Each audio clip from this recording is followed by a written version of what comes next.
Ngire tubasuhuze mwongeye kwirirwa abakunzi ba Impala Media Rwanda. Kuri ubu rero tubafitiye inkuru ivuga ko umukuru w'igihugu cy'u Rwanda Perezida Paul Kagame yageze muri Gabon, aho yifatanyije n'abayobozi batandukanye ku isi mu birori by'irahira rya mugenzi we General Brice Clotaire Oligui Nguema watoreye kuyobora iki gihugu.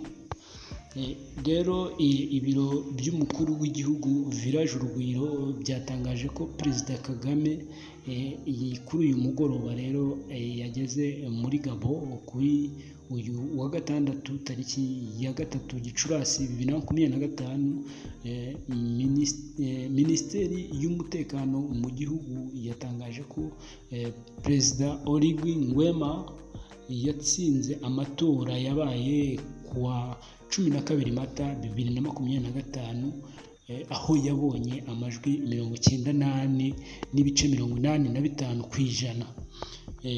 Mu bandi bakuru b'ibihugu bategerejwe muri ibi birori harimo Theodore Obiang Nguema Mbasogo wa Guinée Equatoriale, Denis Sassou Nguesso wa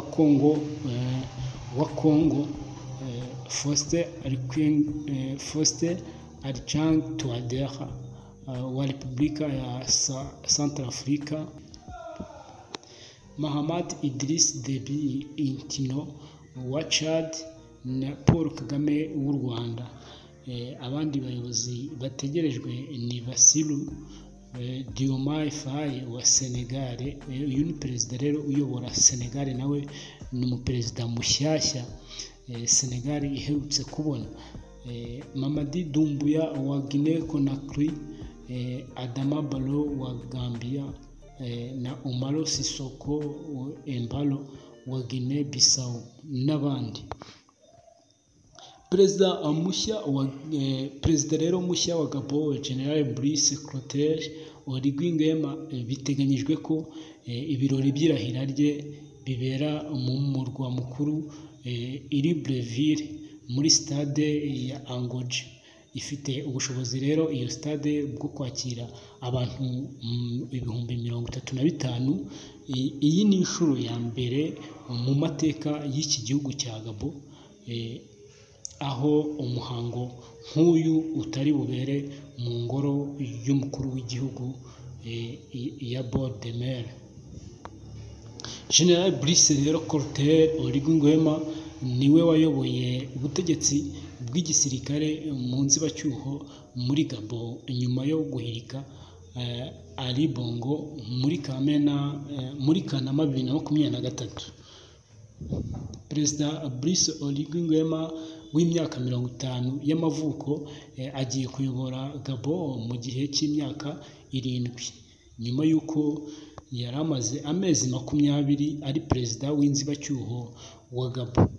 Nyuma ya kudeta rero yabayeho Perezida Ali Bongo ku itariki ni nyuma ya kudeta yakorewe Perezida Ali Bongo ku itariki ya 30 Kanama 2023.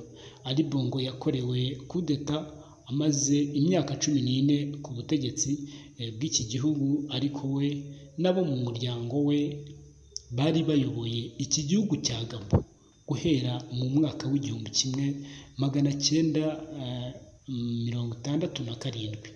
Murumva ko rero yarakiyoboye igihe, akaba hari ibyo wenda babonye ko bigomba gukosorwa cyangwa gusimburwa, hakajyaho abafite amaraso mashyashya.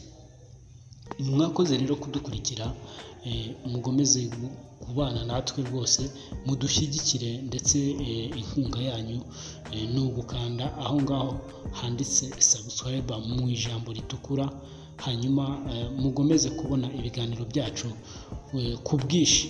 Turabashimiye rero, mugire amahoro y'Imana.